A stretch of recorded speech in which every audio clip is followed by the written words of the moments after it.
Now based on that, let us solve some of the problems. Neha swims in 90-meter long pool. That means the pool, the total length of that pool is 90 meter is there. I'll consider A, B as the positions here.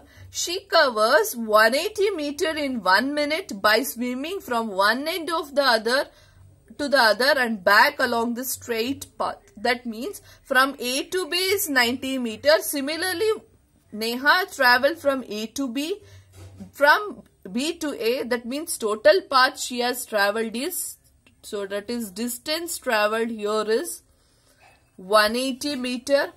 And the total time she has taken, that is time is equals to 1 minute she has taken. Okay, so that is the distance, how much she has traveled. Total length of the pool is 90 meter. She has traveled from A to B.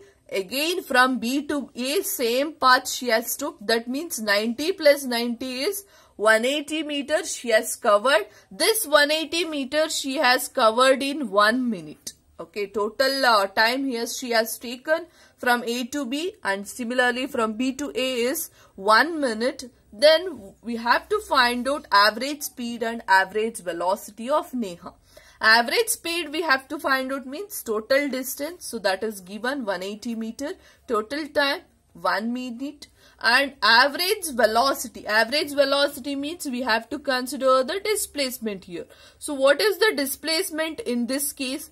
Displacement is shortest path travel, or it is also called as how much is the shortest distance it is covered. From A to B 90 meter. Again from B to A 90 meter means displacement will be 0. A to B 90 meter minus B to A 90 meter. So totally shortest path it is displacement you are getting as 0 meter. So now let us simplify in a formula. Average speed is nothing but total distance travelled divided by total time taken. So total distance is nothing but here 180 divided by 1 minute is there. 1 minute equals to how many seconds? 60 seconds. So let us convert. So time is 60. So 180 divided by 60 means 3 meter per second is the average speed. Now similarly, average velocity is nothing but displacement divided by total time taken. Displacement is 0 meter divided by how much will be the time taken? 60 seconds. So 0 by 60 is nothing but 0 meter per second. This is the average speed and average velocity thus the Neha travelled. Similarly, when we go with the next problem, a stone is thrown in a vertically upward direction. That means a stone has been thrown in an upward direction with the velocity of 5 meter per second. Initial velocity is 5 meter per second. Since you know when an object is thrown up means its final velocity will become 0. V will become 0 meter per second. If the acceleration of stone during its motion is 10 meter per second square, acceleration is 10 meter per second square in the downward direction. Stone is throwing in upward direction, but they are mentioning that the acceleration of stone during the motion is 10 meter per second square in the downward direction means opposite to the direction of motion. So it is negative, that is minus 10 meter per second square. What will be the height attained by the stone? Height attained by the stone means we have to find out here as how much time it has taken. We have to find out the t here. So first let us solve to find out the how much will be the height it has reached here. Height means s here. So for s, two formula is there. One is s is equals to ut plus half at square. Another one is v square is equals to u square plus 2as. S is equals to ut plus half at square we can't use since t is not given. So remaining formula is v square is equals to u square plus 2as. V square is 0. U square is nothing but u is 5 square plus 2 into a value here is minus 10 into s we have to find out here. So here 5 square is nothing but 25 minus 2 into 10 is 20 into s here. So let me take this minus 20s to this side. So it becomes plus 20s equals to 25. So s is equals to 25 by 20. That means you are getting is 1.25. S is means meter. So how much height it has reached that stone? The height reached by the stone is 1.25 meter.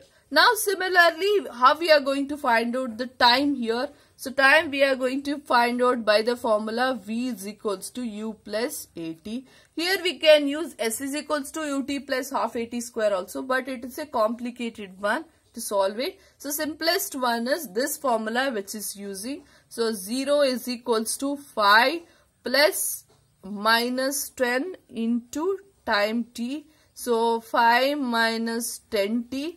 So that means 10t is equals to 5. So t will become 5 by 10. That means 0.5 seconds. So time taken to reach that 1.25 meter is 0.5 seconds. Now, so this is the one of the pattern or the questions which are occurring in our examination, that is assertion and reason type questions. So what does this assertion and reason type questions?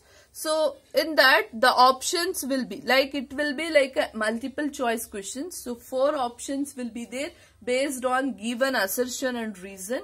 So first you have to see the assertion and you have to say the reason. Assertion means it is a statement given.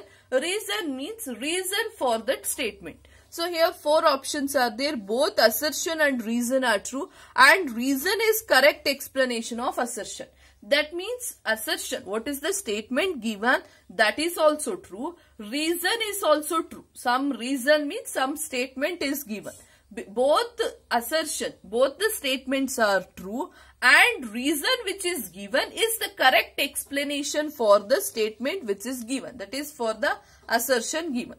That is the first option. Second option is both assertion and reason are true, but reason is not the correct explanation for the assertion. So both the statements are correct, but the reason which is given for according to that assertion is not the correct one. That is the option B here. See, here is assertion is true, but the reason given is totally the wrong statement is given. Fourth one is both assertion and reason is false here. So for that we have considered one question here. So let me see it. Assertion. A statement is given, displacement of an object may be 0 even if the distance covered is not a 0. That means displacement of an object may be 0, isn't it? Displacement when it is 0.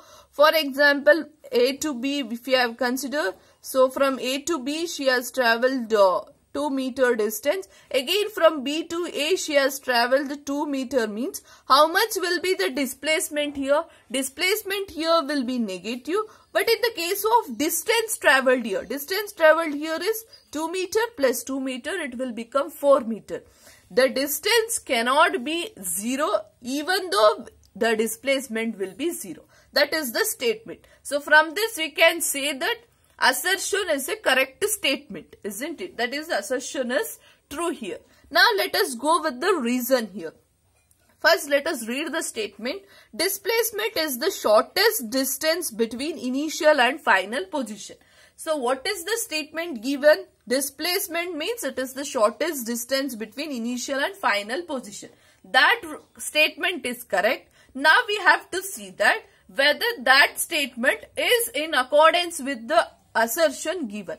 So assertion is saying about the displacement, that is it will be, maybe it will be 0 they are saying. Why the 0 here they are saying means this, because the reason given here means displacement is the shortest distance between the initial and as well as the final position. So we can say that option A is the correct one. That is, both assertion and reason are true, and as well as reason is the correct explanation for this assertion. Now let us go with the next question. So next question is assertion given. velocity versus time graph of a particle in uniform motion. Uniform motion means a particle moving with same velocity in equal interval of time. In the same time it is traveling here. That means first if it is taken 0 second, next 1 second, 2 second, 3 second. Like uniformly it is moving with the constant velocity is given. So I can write that graph as, so time here is given, constant uniform motion means the velocity is constant here. So for example, this is 5 meter if you have considered. Velocity is constant means with respect to time. 0, 1, 2, 3. With respect to equal interval of time, the velocity remains constant here. So that is the statement. Velocity versus time graph of a particle in uniform motion along a straight path is a line parallel to time axis. This line you can see this is parallel to the time axis. That is the statement. Statement is correct here. But what about this reason here? In uniform motion, the velocity of particle increases as the square of the time elapsed. It is not the correct statement. Uniform motion means the velocity of particle does not increase. The velocity of particle will be constant in the given time interval. For the 0 second, it is a constant. For 1 second, it is a constant. For 2 seconds, it is a constant. So what is the answer here? Assertion here is true here, but the reason is the given statement itself is false. So what is the option we are going to opt? The option we are going to opt is C option. Assertion is true, but the reason given is false here. Even the reason statement itself is wrong, hence we have choose this option. Okay, so I hope everyone have understood this. So if you have any doubt, we will discuss in a live session. Thank you.